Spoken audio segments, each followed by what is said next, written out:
back to the YouTube channel of Triton Denpasar. Today I'm Abdi Wana, one of the English tutor in Triton Denpasar. We are going to talk about the differences between narrative text and also recount text.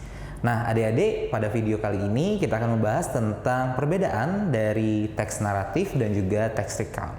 Materi ini bisa kalian pelajari ketika kalian sudah meranjak ke kelas 11 atau kalian pelajari lebih detail di kelas 11 nanti. Tapi kakak percaya kalian sudah familiar dengan kedua teks ini sedari kalian SD bahkan SMP. Ya. Nah, pada kali ini kita akan membahas tentang perbedaan dari kedua teks ini. Langsung saja mari kita bahas perbedaannya. Nah, pertama kita akan membahas tentang tujuan dari kedua teks ini. Kira-kira apa sih yang membedakan antara recount dan naratif? Nah, ternyata adik-adik, walaupun keduanya ini sama-sama menggunakan past tense atau tenses bentuk lampau atau bentuk kedua, keduanya ini sangat berbeda dari segi tujuannya. Nah, recount text sendiri itu bertujuan untuk to retell past events atau untuk menceritakan kembali kejadian di masa lalu. Sedangkan dalam teks naratif, tujuan dari teks naratif itu sendiri adalah semata-mata to entertain the readers atau untuk menghibur pembaca. Ya, tujuannya hanya untuk menghibur saja, untuk hiburan saja. Nah, itu yang membedakan antara kedua teks ini dari segi tujuannya. Berikutnya dari segi bentuknya. Nah, teks recount sendiri secara tradisional itu terdiri dari beberapa bagian atau ada beberapa bentuknya. Ya, jadi yang pertama itu biasanya dalam bentuk diary atau berikutnya dalam bentuk jurnal perjalanan. Jadi biasanya ketika kita setelah melakukan perjalanan jauh, kita akan menulis jurnal. Nah, itu dalam bentuk tradisionalnya. Dalam bentuk sedikit agak modern, recount itu bisa dikategorikan ke dalam biografi. Jadi biografi itu biasanya menggunakan teks yang bergenre recount, di mana dia menceritakan tentang perjalanan hidup dari seseorang. Ya, nah itu dari segi bentuk untuk recount. Dari bentuk untuk naratif itu sendiri terdapat banyak sekali, terutama yang tradisional. Secara tradisional kita mengenal bentuknya sebagai fairy tale atau dongeng, fable atau cerita tentang binatang yang bisa bicara, folklore atau cerita rakyat, legend atau legenda, myth atau mitos, dan lebih modern lagi kita mengenal yang namanya short story atau cerpen, cerita pendek. Dan lebih bentuk panjangnya lagi itu kita kenal dengan nama novel, ya. Nah, itu dari segi bentuknya, jadi sangat beragam untuk jenis naratif sendiri, ya. Nah, dari segi ciri-cirinya, kedua teks ini walaupun sama-sama menggunakan past tenses, ya, dan sama-sama ditulis dalam urutan yang kronologis. Yang dimaksud dengan kronologis itu adalah sesuai urutan waktu. Jadi tidak ada waktu yang rumpang, ya. Jadi dia dibuat dalam waktu yang masuk akal atau logis. Ya. Nah, yang membedakan itu adalah dari segi ini, ya. Jadi recount itu dibuat berdasarkan kejadian nyata atau based on real events. Jadi biasanya kejadian-kejadian yang ditulis dalam recount itu adalah kejadian yang benar-benar terjadi. Sedangkan dalam unsur naratif itu kita mengenal yang namanya fiction atau fiksi. Nah, fiksi itu sendiri bisa kita secara sederhana, dalam bahasa sederhana bisa kita sebutkan bahwa sesuatu yang tidak nyata. Biasanya dalam bentuk tradisional, fiksi ini berupa ada unsurnya magic atau unsur magisnya. Jadi unsur-unsur sesuatu yang tidak mungkin tetapi mungkin terjadi. Contohnya seperti monyet yang bisa berbicara atau singa yang bisa berbicara. Nah, itu ada unsur magicnya. Itu dari segi tradisionalnya. Tetapi adik-adik dari segi modern, untuk jenis naratif itu sendiri sudah mulai menghapus unsur magicnya, tetapi digantikan dengan yang kakak sendiri itu sebut dengan sebuah kebetulan yang indah.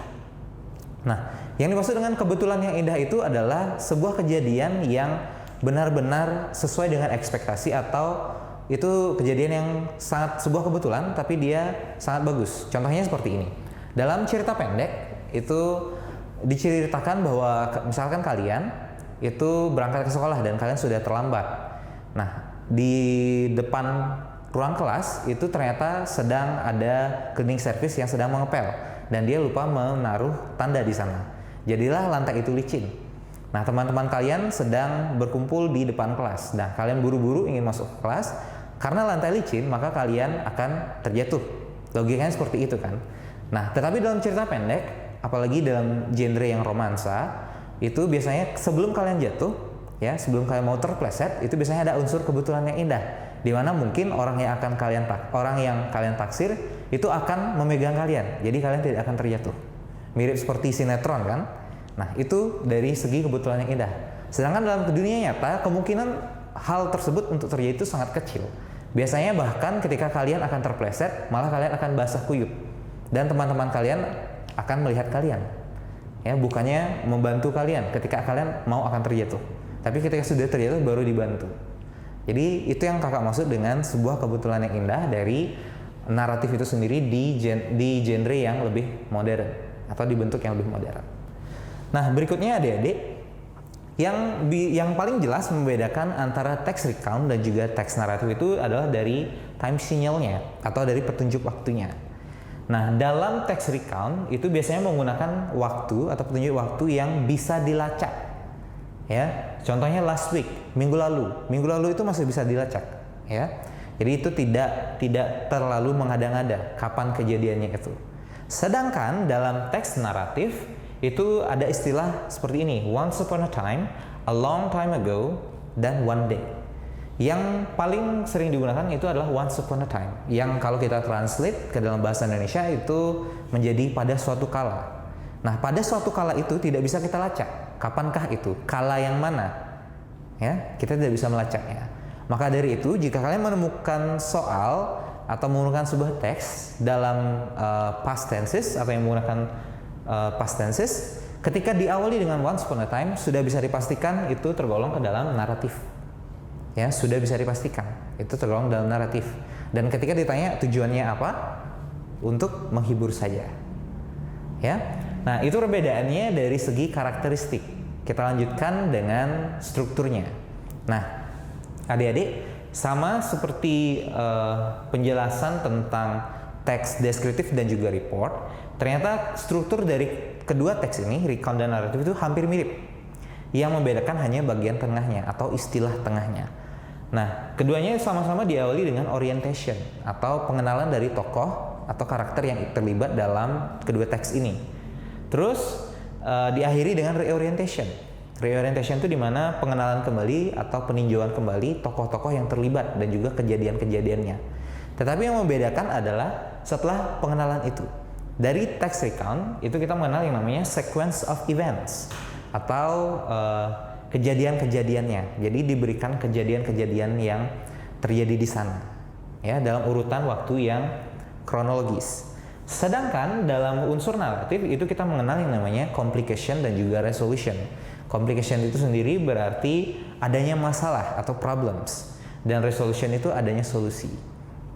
Nah, untuk lebih jelasnya, kakak sudah membuat cara pemahaman dari kedua teks ini dalam bentuk yang lebih mudah untuk dicerna. Jadi bisa kita lihat untuk teks recount sendiri, bagian yang pertama itu orientation, di mana kita sebut dengan introduction. Jadi ada pengenalannya. Selanjutnya ada eventsnya atau kejadian-kejadiannya.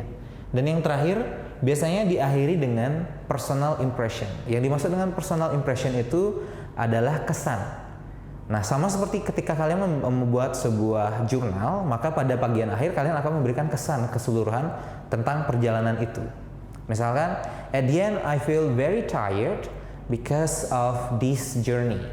Nah, seperti itu. Jadi kalian bisa memberikan personal impression. Dan bentuk itulah yang paling umum yang terdapat dalam recount text. Jadi kita garisnya itu linear, ya. Sekalipun ada permasalahan yang terjadi dalam events itu tidak terlalu menjadi penekanannya. Yang menjadi penekanannya adalah kalian menceritakan kembali kejadian itu, ya. Nah, sedangkan dalam teks naratif itu kita mengenal piramida gunung seperti ini, ya, garis yang menanjak seperti ini. Ini adalah analisis dari plot atau alur. Ya, alur dari cerita naratif itu secara sederhana seperti ini, ya. Dimana pada bagian awal kita mengenal yang namanya introduction atau pengenalan dari tokoh dan tempat di mana kejadiannya, kapan terjadi dan situasinya seperti apa. Berikutnya akan mulai masalah. Ya, garisnya akan naik karena kita mengenal istilah yang namanya climax atau klimaks atau puncak dari semua masalah. Ya. Nah, kalau kalian yang dimaksud dengan klimaks ini atau puncak dari segala masalah itu adalah masalah terakhir yang karakter atau tokoh itu hadapi dalam cerita naratif. Ya, selanjutnya kita mengenal yang namanya solution atau penyelesaian dari masalah itu. Ya, di sini biasanya sudah mulai merujuk ke bagian akhir atau reorientationnya. Ya, reorientationnya itu biasanya berupa yang kita sebut dengan istilah ending. Ya, ada istilah happy ending dan juga sad ending atau akhir dari sebuah cerita. Contohnya dalam bahasa Inggris biasanya diakhiri seperti ini. And then they live happily ever after. Ya, nah seperti itu. Nah, jadi secara sederhana yang membedakan antara recount dan juga naratif itu adalah dari segi penekanannya juga. Ya, kalau recount itu hanya menceritakan kembali kejadian-kejadian yang dialami oleh penulis atau orang lain. Sedangkan untuk naratif itu tujuannya untuk menghibur. Maka dari itu secara psikologis kita dibuat sangat tertarik dengan kisahnya, di mana dalam kisah itu akan terdapat permasalahan, klimaks dan solusi. Okay, I think that's all about the explanation about the differences between narrative and also recount. Thank you. Bye bye.